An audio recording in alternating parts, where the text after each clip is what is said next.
Hey, welcome back to the Tango Simplified Learning Series. I'm Elizaveta, and I am continuing to talk about Miguel Caló this month. We're exploring the idea of dancing to salon-style music and exploring different tools that we have available as dancers on the social dance floor, how to express the music in our bodies, knowing the vocabulary that we know. So that's always the challenge, and this series is really not about teaching you new vocabulary or new mechanics, but exploring how you can take what you already know and match it to the music in a new way so that your dance feels fresh and feels connected and you are feeling creative within it. So last week we were talking about using the tone of the body to change the quality of the movement from something that's more legato and more flowy to something that's more staccato and sharp.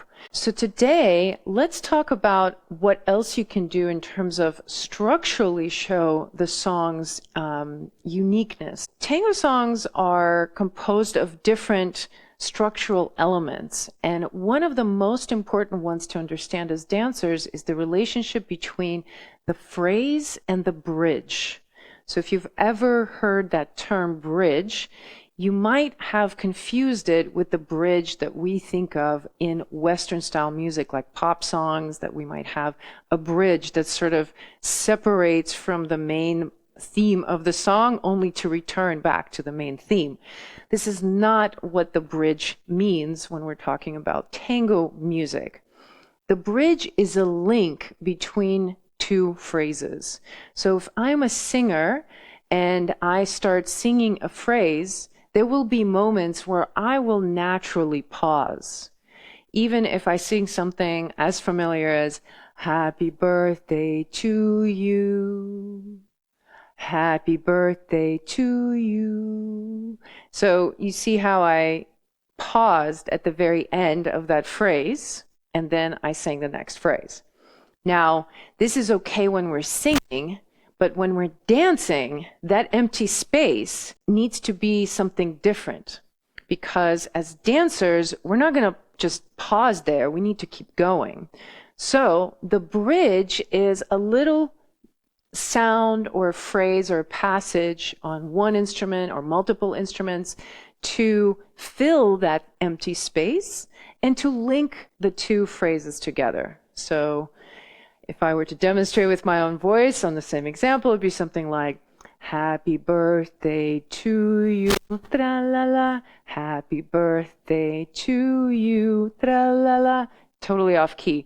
But you see what I'm doing is I'm just putting in some sort of a link between the two phrases so that now the space is filled and we as dancers have this continuity. So now I'm going to show you side by side two videos. In one of them, I'm going to dance the phrase, okay? And then the other one, I'm going to dance the bridge, and they're going to be marked. So let's watch that, and I'll see you in a minute.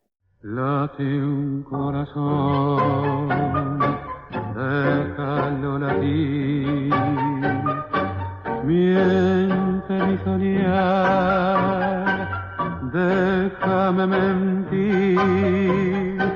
Late un corazón porque de verte nuevamente, miente mi soñar porque regresa lentamente.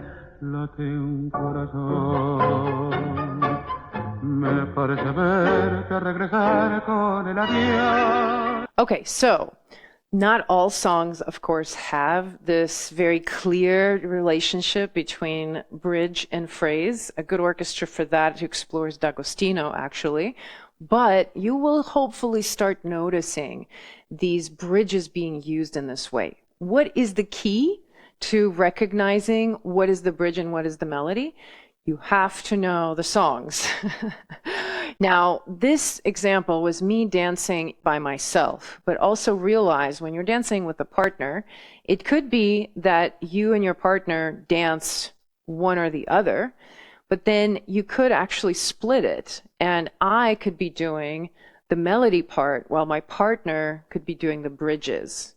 And that also is a way of expressing that structure, but it requires that both people really know the song. And there's no correct or incorrect way of dancing these bridges. Do you have to always show and distinguish between the bridge and the phrase? No. In fact, it probably would not look very good if you did, because really the idea is that you use it as a way of creating contrast, because as dancers, our main goal in our musicality is to show the contrast. So it just can be another element that helps you. You will always dance a song using multiple different tools. So let's say that in this song, as you'll notice, these passages of bridge and phrase, those happen multiple times in the song. So the first time I might dance just the bridge. The next time I hear it, I might dance just the melody. And then the last time I hear it, I might do something completely different. That's the point. The point is that each time you sort of look at it and turn it a different way and dance it a little bit differently based on your partner, based on their level of familiarity of the music, and based on what's available in terms of space. So it will always be a little bit different. Okay, so now I want to show you an example of me dancing this with my partner Eve. And here, my challenge as a leader was to convey to my partner what I am phrasing. So you will see the connect and disconnect when it happens in real time, because when you're actually doing it on the dance floor, it's never going to be perfect. But hopefully you'll see my intention to really pause and not dance during the melody part and dance the bridges to varying degrees of success in different sections. So check it out, and I'll see you in a sec. Late un corazón, déjalo latir, miente mi soñar, déjame mentir. Late un corazón porque de verte nuevamente, miente mi soñar porque regresa lentamente. Late un corazón. Me parece verte regresar con el adiós. All right, so now it's your turn. You now have an arsenal of different tools under your belt. And if you haven't already, check out the playlist in Spotify that I've created for you.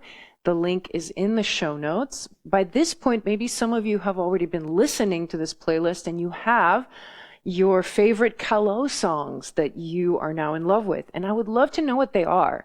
Pop those into the comments, or if you have a song that you love by Caló and it's not on my list, please inform me, send me a message, or pop that into the comments. We are going to put all of these ideas together and integrate them into an understanding next time when we talk about curation in your dance. So make sure you're subscribed and you join me next Saturday. Until then, ciao.